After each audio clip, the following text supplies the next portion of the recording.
오늘은 총 22개의 논문을 근거로 다이어트에 도움되는 정보 15가지를 소개해보도록 하겠습니다. 인용된 논문들은 설명란에 남겨놓을 테니까 자세한 정보가 필요하신 분들은 참고해보세요. 칼로리를 너무 많이 줄이지 말기. 체중 감량을 위해서는 칼로리를 줄여야 한다는 것은 당연한 이치입니다. 하지만 너무 적은 칼로리를 섭취하게 되면 신진대사율 또는 매일 소모하는 칼로리의 양이 크게 감소할 수 있는데요. 한 연구에서 동일한 환경하에 섭취하는 칼로리의 양을 기준으로 약간의 칼로리 제한 그룹과 심한 칼로리 제한 그룹 이렇게 두 그룹으로 나눠서 비교를 했는데요. 실험 4일 이후 체중 감소 효과는 차이가 없었지만 기초 대사율 감소에서는 두 그룹 사이에 2배 이상의 차이가 나타났습니다. 그렇기 때문에 장기적인 관점에서 봤을 때 너무 심한 칼로리 제한은 오히려 신진대사의 속도를 늦추고 체중 감량을 방해하는 요인이 될 수도 있는 것이죠. 유산소 운동하기. 유산소 운동은 전반적인 건강을 개선하는 아주 훌륭한 방법입니다. 특히나 칼로리를 태우는 데는 매우 효과적이죠. 한 연구에서 과체중을 소유한 대상자 141명을 대상으로 10개월간 식이요법 없이 유산소 운동만 했을 때 체중에 어떠한 영향을 미치는지 조사했는데요. 이들을 각각 3개의 그룹으로 나눴습니다. 주당 5회 400칼로리 유산소 운동 그룹, 주당 5회 600칼로리 유산소 운동 그룹, 운동을 하지 않는 그룹, 그리고 10개월 이후 결과를 확인했더니 400칼로리 운동 그룹은 평균 4.3% 감량, 600칼로리 운동 그룹은 평균 5.7% 감량에 성공했지만 운동을 하지 않는 그룹은 오히려 체중이 0.5% 증가했습니다. 즉 식이요법 없이 유산소 운동만으로도 충분히 체중 감량이 가능하다는 것을 시사하는 것이죠. 체중 감량을 원한다면 하루 2-30분 정도의 유산소 운동을 시작해보세요. 정제 탄수화물 줄이기. 탄수화물 섭취를 줄이는 건 체중 감량에 매우 효과적인데요. 한 연구에서 초저탄수화물 식이요법 그룹과 저지방 식이요법 그룹 이렇게 두 그룹을 비교했습니다. 그 결과 두 그룹의 섭취 칼로리량이 비슷했는데도 불구하고 초저탄수화물 식이요법 그룹에서 더 효과적인 체중 감량 효과가 나타났습니다. 또 다른 연구에서는 밀가루와 같은 정제 탄수화물과 통곡물과 같은 비정제 탄수화물 섭취에 따른 복부 피하 지방량의 차이를 조사했는데요. 비정제 탄수화물의 섭취는 많고 정제 탄수화물의 섭취는 적을수록 피하 지방량이 적은 걸로 나타났습니다. 종합하면 탄수화물, 특히 밀가루와 같은 정제된 탄수화물의 섭취를 줄이는 것이 체중 감량에는 보다 효과적이라고 말할 수 있겠습니다. 웨이트 트레이닝 하기. 식이요법을 통한 다이어트의 가장 흔한 부작용 중 하나는 근육량 감소입니다. 근육량 감소는 신진대사 속도를 늦추기 때문에 되려 체중을 증가시키는 요인이 될 수도 있는데요. 한 연구에서는 94명의 여성을 대상으로 식이요법과 유산소 운동을 병행하는 그룹, 식이요법과 무산소 운동을 병행하는 그룹, 식이요법만 하는 그룹 이렇게 3그룹으로 나눴습니다. 그리고 21주간 테스트를 진행했는데요. 그 결과 평균 12kg의 체중 감량을 달성했지만 제지방 질량에서는 큰 차이를 보였습니다. 제지방 질량은 체중에서 체지방을 제외한 나머지 성분을 의미하는데요. 주로 단백질, 수분, 그리고 소량의 무기질과 글리코겐으로 이루어져 있습니다. 오직 무산소 운동을 병행한 그룹에서만 이 제지방량이 증가하는 결과를 보여줬는데요. 대조적으로 유산소 병행 운동 그룹과 식이요법만 실시한 그룹에서는 제지방량의 감소가 나타났습니다. 또 무산소 운동을 병행한 그룹에서만 평상시의 에너지 소비량을 의미하는 resting energy expenditure, 즉 휴식 시 에너지 소비량을 보존할 수 있었다고 해요. 이러한 결과는 체중 감량 중에 무산소 훈련을 실시하면 제지방량과 휴식 시 에너지 소비량을 보존할 수 있어서 후속되는 체중 유지 상황에도 보다 긍정적인 영향을 미칠 수 있음을 시사하고 있습니다. 매일 7,500보 걷기. 식단과 운동의 조합은 체중 감량을 달성하는 가장 효과적인 방법일 것입니다. 하지만 흥미롭게도 몇 가지 연구에 따르면 체중 감량을 위해 꼭 격렬한 운동을 할 필요는 없는데요. 한 연구에서는 77명의 여성을 하루 평균 걸음수에 따라 4그룹으로 나누고 복부 지방과의 연관성을 조사했습니다. 그 결과 하루에 7,500보 미만을 걷는 여성에게서 복부 지방 축적이 유의하게 증가하는 경향이 있음을 발견했는데요. 격렬한 운동이 부담스럽다면 이렇게 걷기부터 한번 실천해보세요.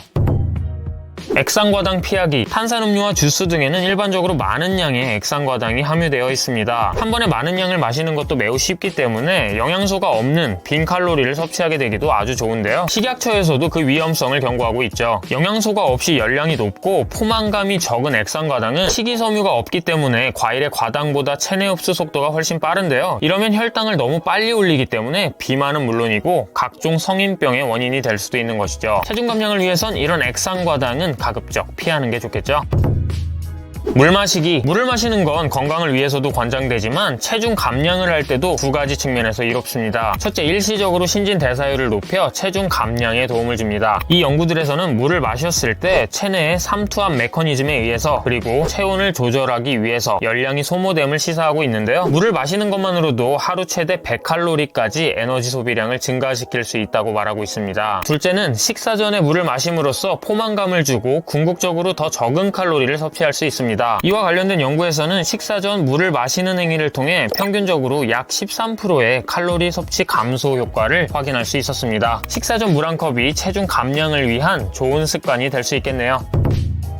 고강도 인터벌 운동하기. 고강도 인터벌 훈련의 예로는 로잉, 인터벌 달리기, 타바타 운동 등이 있는데요. 한 연구에서는 17명의 남성을 대상으로 고강도 인터벌 저항 훈련과 일반적인 저항 훈련의 차이를 연구했습니다. 각각의 운동 세션에서 운동 전과 운동 시행 22시간 이후 휴식 시 에너지 소모량을 비교했을 때 고강도 인터벌 저항 운동에서 훨씬 더 많은 에너지 소모가 있음을 보여줬죠. 또 오른쪽 그래프는 호흡 교환율의 변화를 보여주는 건데요. 섭취한 산소분에 배출한 이산화탄소의 양을 의미하는 것이죠. 이 숫자가 0.7에 가까울수록 지방을 통한 에너지 대사를 하고 있음을 간주할 수 있습니다. 반대로 1에 가까울수록 탄수화물을 통한 에너지 대사를 하고 있음을 간주할 수 있죠. 고강도 인터벌 저항 훈련을 하면 22시간 이후에도 지속적으로 지방을 사용하는 에너지 대사를 사용하고 있다는 걸 알 수 있는데요. 이렇게 운동이 끝난 이후에도 지속적으로 지방을 연소하는 상태를 회복기 초과산소 소모, 즉 EPOC 효과라고 합니다. 고강도 훈련에서 생긴 산소의 부채를 운동 이후에도 지속적인 지방 대사를 통해 갚아나가는 것이죠. 의지는 강력하지만 운동할 시간이 부족한 다이어터에게 아주 훌륭한 대안이 될 수 있다고 생각합니다.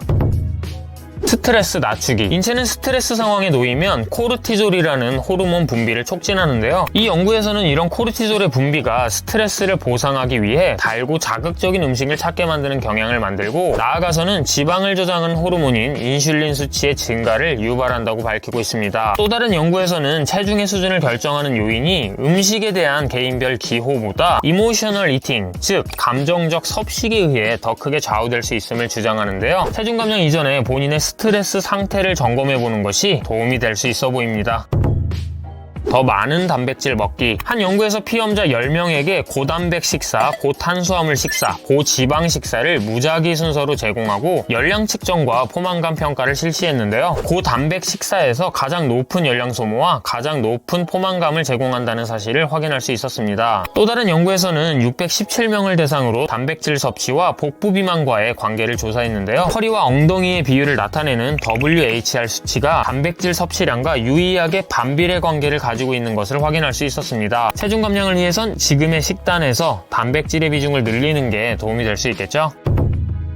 식단 모니터링하기. 이 연구에서는 체중 감량 시 자가 모니터링의 중요성에 대해 시사하고 있는데요. 일반적으로 음식 섭취량을 추적하는 사람들이 체중 감량 목표에 도달할 가능성이 더 높다고 밝히고 있습니다. 대표적으로는 칼로리 계산하기, 음식 일기 쓰기, 음식 사진 찍기와 같은 방법이 있는데요. 항상 이렇게 할 필요는 없겠지만 한 주에 한 번씩이라도 이렇게 섭취량을 추적하면 자신의 식습관에 대해 객관화해 볼 수 있고 평가하거나 수정해 볼 수도 있겠습니다. 누구나 사진 찍기 정도는 간편하게 해볼 수 있는 좋은 방법이라고 생각합니다.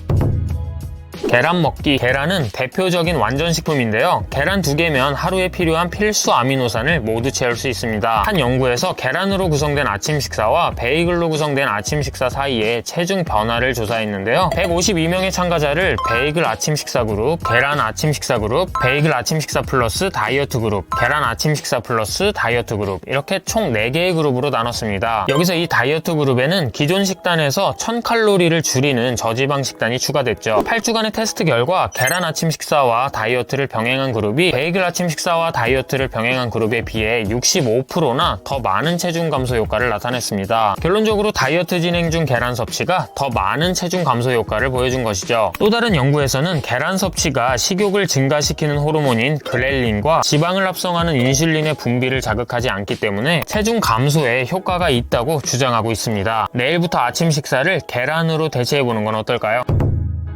충분한 숙면 취하기. 충분한 수면을 취하는 것은 체중 감량에 매우 중요합니다. 한 연구에서 400명의 여성을 대상으로 수면 시간과 비만에 관한 연구를 진행했는데요. 수면 시간이 5시간 미만인 여성과 수면 시간이 8시간 이상인 여성 사이에는 평균 허리 둘레가 9cm 차이 났고 시상 복부 직경은 3cm나 차이가 나는 것을 발견했습니다. 또 이 연구에서는 36개의 기존 연구를 메타 분석해서 전 세계 63만 명의 데이터를 조사했는데요. 어린이와 성인을 막론하고 짧은 수면자들 사이에서 비만의 위험이 지속적으로 증가하는 것을 발견했습니다. 살이 잘 안 빠진다면 지금 현재 충분한 수면을 취하고 있는지 한번 체크해보세요.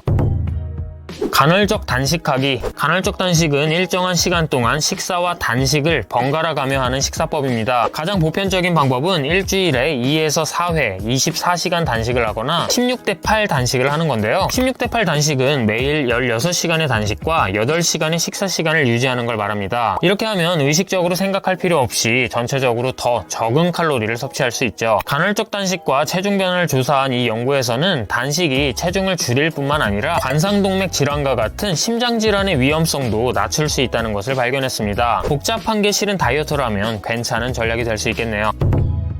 술 줄이기. 한 연구에서 여성의 알코올 섭취와 체중 변화에 대한 8년 동안의 전향적 조사를 실시했는데요. 대체로 가벼운 음주는 체중 증가와 관련이 없었던 반면 과음은 체중 증가를 촉진한다는 사실을 밝혀냈습니다. 음주 패턴과 복부 비만의 관계를 조사한 또 다른 연구에서도 남녀 모두에게서 음주 강도와 복부 비만 사이에 양의 상관관계가 있음을 발견했죠. 1g의 알코올은 7칼로리로 4칼로리인 탄수화물이나 단백질에 비해 훨씬 고열량 식품인데요. 소주 한 병이면 이미 밥 한 공기가 넘는 칼로리입니다. 거기다 안주까지 곁들이면 다소 과한 열량을 섭취하게 되는 것이죠. 게다가 과음을 하면 간에 과부하가 걸려서 혈당이 떨어지게 되는데 그러면 극심한 허기를 느끼게 되고 폭식으로 이어지게 될 공산이 아주 높습니다. 가능하다면 한 잔 미만의 가벼운 음주 정도가 체중 감량에는 도움이 될 것 같아요. 이렇게 해서 총 15가지 다이어트 정보에 대해 과학적 근거를 바탕으로 소개해봤습니다. 본인의 라이프 스타일에 맞는 다이어트 전략을 찾으셨길 바라고요. 오늘은 여기까지입니다. 저는 또 다음 운동 컨텐츠로 돌아올게요. 고마워요.